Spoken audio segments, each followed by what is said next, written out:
மந்திரக் கோவிலின் ரகசியம் அழகான ஒரு மலைக்கரையில் சூழ்ந்திருக்கும் கிராமம். அதில் 3 நண்பர்கள் வாழ்ந்து வந்தனர். கௌரி, அரவிந்த் மற்றும் ரவி. இவர்களுக்குள் உறுதியான நட்பு இருந்தது. ஒவ்வொரு நாளும் அவர்கள் மூவரும் மலைக்கோயிலுக்கு போய் பிரார்த்தனை செய்வார்கள். அந்த கோயில் மிகவும் பழமையானது.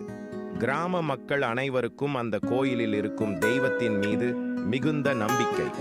பொதுவாக அந்த கோயில் தொடர்பான பழமையான கதைகள் கிராமத்தில் பேசப்படும். ஆனால் ஒரு ரகசியம் அந்த கோயிலை சுற்றி இருந்தது. அந்த ரகசியம் எவருக்கும் தெரியவில்லை. ஒரு நாள் மூவரும் கோயிலுக்கு பிள்ளையார் சூழி போடினார்கள். இந்த கோயிலில் எவ்வளவோ ஆச்சரியங்கள் இருப்பதாக நான் கேட்டிருக்கிறேன் என்றாள். ஆம், ஆனால் என்னன்னு யாருக்கும் தெரியாது. நம்மாலேயே இந்த மர்மத்தை கண்டுபிடிக்க முடியுமா என்றான். அவர்களின் ஆர்வம் அங்கேயே நிற்காமல் அந்த ரகசியத்தை அறிய முயற்சிக்க ஆரம்பித்தது. அதே இரவு அவர்கள் மூவரும் கோயிலில் தங்கிக் கொள்ள முடிவு செய்தனர். கோயிலின் பின்புறம் ஒரு சிறிய கதவு இருந்தது. அந்த கதவு எல்லோருக்கும் தெரியாதது. நம்ம முடிவு செய்ய வேண்டியது இதுதான் என்றாள்.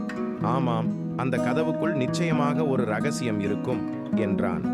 ஆனால் அது பாதுகாப்பானதா என்றான். நம்ம நட்பையும் நம்பிக்கையையும் வைக்கிறோம், அது நமக்கு பாதுகாப்பாக இருக்கும் என்றாள். அவர்கள் மூவரும் அந்த கதவை திறந்தனர். திறந்ததும் அவர்கள் ஒரு மர்மத்தால் நிரம்பிய துன்பமான பாதையை கண்டனர். அது மெல்லே மெல்லே காற்றில் மறைந்தது போல வழியறியாமலே அவர்கள் நடக்கத் தொடங்கினர். அந்த பாதையில் அவர்கள் தங்களது சுயநினைவுகளை பற்றி புலம்பினார்கள். நம்ம வாழ்க்கை எப்படி நடப்பது என்று எதற்கும் விடுப்பு இருக்க முடியாது என்றாள். ஆமாம், நம்ம நம்பிக்கையை என்ன செய்வது என்றான். எல்லாம் முடிந்த பின் எதற்கு பயப்பட வேண்டும் என்றான். அவர்களின் மனதில் இப்படி எண்ணங்களை கொண்டிருந்த போது திடீரென ஒரு சிறிய ஒளி மின்னியது. அந்த ஒளி அவர்கள் முன்னால் இருந்த கதவை தாண்டி சென்றது. அவர்கள் அடுத்து நடந்தால் ஒரு பெரிய அழகான குகை காட்சியளித்தது. அந்த குகையின் நடுவில் ஒரு கற்களால் செய்யப்பட்ட தெய்வ உருவம் இருந்தது. அதை பார்த்ததும் மூவரும் வியப்புடன் நிற்கின்றனர். இந்த உருவம் நமக்கு ஏதோ சொல்லி வைக்கிறது போலத்தான் இருக்கிறது என்றாள். இதெல்லாம் மாயம் அல்ல, நம் மனசாட்சியை எடுத்து வைக்கும் ஒரு சோதனை என்றான். அப்போது திடீரென ஒரு குரல் கேட்டது. நீங்கள் இங்கே வந்தது ஒரு சோதனைக்காக தான் என்றது அந்த குரல். மூவரும் அதிர்ச்சியடைந்து அந்த குரல் எங்கிருந்து வந்தது என்பதை தேடினர். இந்த குரல் எங்கே இருந்து வருது என்று ரவி கேட்டான். அப்போது அந்த உருவம் பேசத் தொடங்கியது. நீங்கள் உண்மையான நம்பிக்கை மற்றும் நட்பின் அடிப்படையில் இங்கு வந்திருக்கிறீர்கள் என்றது. அவர்கள் மூவரும் திகைப்புடன் அதை பார்த்தனர். நீங்கள் 3 சோதனைகளை எதிர்கொள்ள வேண்டும் என்றது. அதில் வெற்றி பெற்றால் உங்கள் கைவசம் மந்திர குகையின் ரகசியம் கிடைக்கும் என்று கூறியது.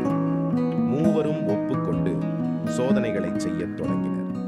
அப்பொழுது முதல் சோதனையாக உண்மையான நட்பின் வலிமையை நிரூபிக்க வேண்டும் என்றது. அவர்கள் மூவரும் தங்களது நட்பின் மூலம் துன்பத்தை எதிர்கொண்டனர். ஒன்றாக செயல்பட்டு சோதனையை வெற்றி கொண்டனர். அடுத்த சோதனையாக நீங்கள் நம்பிக்கையின் மூலம் இருளை தாண்ட வேண்டும் என்றது. அது மிகவும் சிரமமானது. நம்பிக்கையை இழக்காமல் இருளை கடந்து அவர்கள் சென்றனர். இப்போது 3வது சோதனை, நீங்கள் உங்களது சுய நினைவை கண்டுபிடிக்க வேண்டும் என்றது. அந்த சோதனை மிகவும் ஆழமானது. மனசாட்சியில் தொய்வு இல்லை என்பதனை உணர்ந்தனர். அவர்களுடைய சுய நினைவில் இருந்து பயம் மறைந்து அவர்களுடைய மனம் தெளிவடைந்தது. அந்த சோதனையும் வெற்றி கொண்டதும் மந்திர குகையின் ரகசியம் அவர்களுக்கு தெரிய வந்தது. அது நம்பிக்கை, நேர்மை, நட்பு ஆகியவற்றின் பெருமையை உணர்த்தியது. அந்த நம்பிக்கை மூலம் அவர்கள் கிராமத்திற்கு புதிய விதிகளை மாற்றம் செய்து கொண்டார்கள். அந்த மாற்றம் கிராமத்தின் வாழ்வியலை புதுப்பித்தது. கௌரி, அரவிந்த், ரவி ஆகிய மூவருக்கும் இந்த அனுபவம் ஒருபோதும் மறக்க முடியாதது. அவர்கள் வாழ்நாளில் எப்போது வேண்டுமானாலும் அந்த மந்திர குகைக்கு திரும்பி மற்றவர்களுக்கு நம்பிக்கையின் பேரில் வழிகாட்டி கொடுத்தனர். இதனாலே இந்த கதையின் முடிவில் நாம் நம் வாழ்க்கையில் எது வேண்டுமானாலும் நம்பிக்கையும் நட்பும் இருந்தால் அதை போற்றி உயிரோடு வாழலாம் என்பதை காணலாம்.